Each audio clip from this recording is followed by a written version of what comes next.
Bienvenidos a Thriftism. Today I'm going to show you and talk about an amazing vacation spot.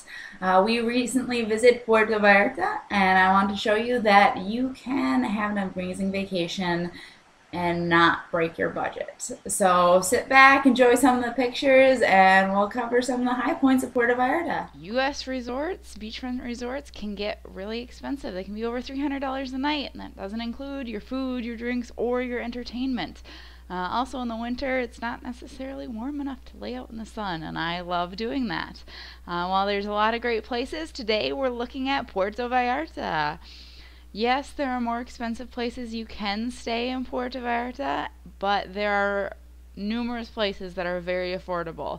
Especially if you don't want an all inclusive, it can be super cheap. This last January, we did stay at an all inclusive for 8 days, and for the airfare and hotel, and that was all of our food, all of our drinks, most of our entertainment, and our flight. It was $600 a person. And we live in the Midwest, so it's not like we get the super cheap deals if you live along the coast or, a direct flight. This was an amazing deal, but that's about how much we've been paying the last 2 years that we visited Mexico. So it is available. You might have to be a little more flexible in your dates and, maybe give up the butler service or, not stay at a sandals resort, but there is a lot available. The exchange rate was over 18 pesos to the dollar, so you can afford almost anything you want down there. You could get 6 beers, ice cold beers, for $5. And we got a giant margarita, as you can see, for only $1. Took us almost an hour to drink that thing, and it was delicious. You can also eat right on the beach for fairly cheap. When we really splurged and got a whole thing of shrimp and chips and guac and drinks, it was about $8 a person. So that's way cheaper than you can get at home. We also found the food to be a lot more authentic here, meaning better seafood, and it was quite a bit spicier. I was actually put to shame one morning when I thought my breakfast was spicy, and the 4-year-old next to me smothered his in hot sauce. But there are less spicy foods available, so if you have a sensitive stomach, you can still visit Mexico. And we ate on the beach, at the resort, in the restaurants, even off the street vendors.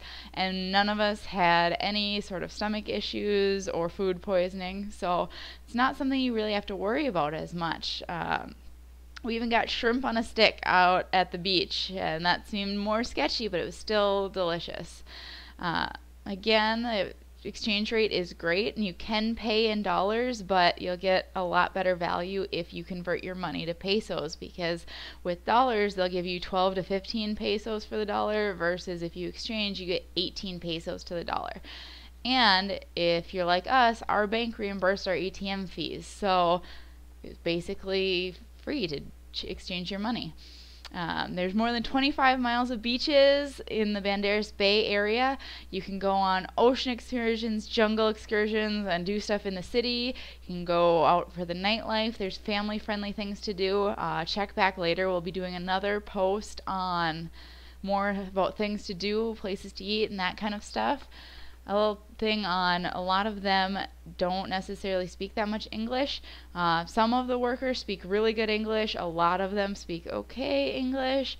But like our cab driver, we couldn't carry on a conversation with him, but he got us exactly where we needed to go. This note on the beaches, they are gorgeous, but they're a little bit rockier once you get in the water. The water is a little bit colder and cloudier, murkier, so it's not ideal if you're hoping to just go snorkeling and swimming the whole time. You can still do this, but it won't be as impressive if you're used to crystal clear waters that you can get on the east coast of Mexico. Finally, a few things to remember. Don't forget to put sunscreen on. That can really ruin your vacation if you burn right away. Tip the staff.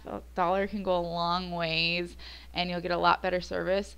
And then be really nice to the staff, because that can actually be more important than tipping. Say thank you sometimes. Don't be the rude American that people think we are.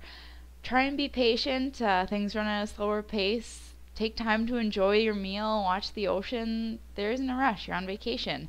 And have a great trip. Check back later for more tips and tricks on how to travel cheaply. Hopefully, this shows you that you can have a great vacation for an affordable price.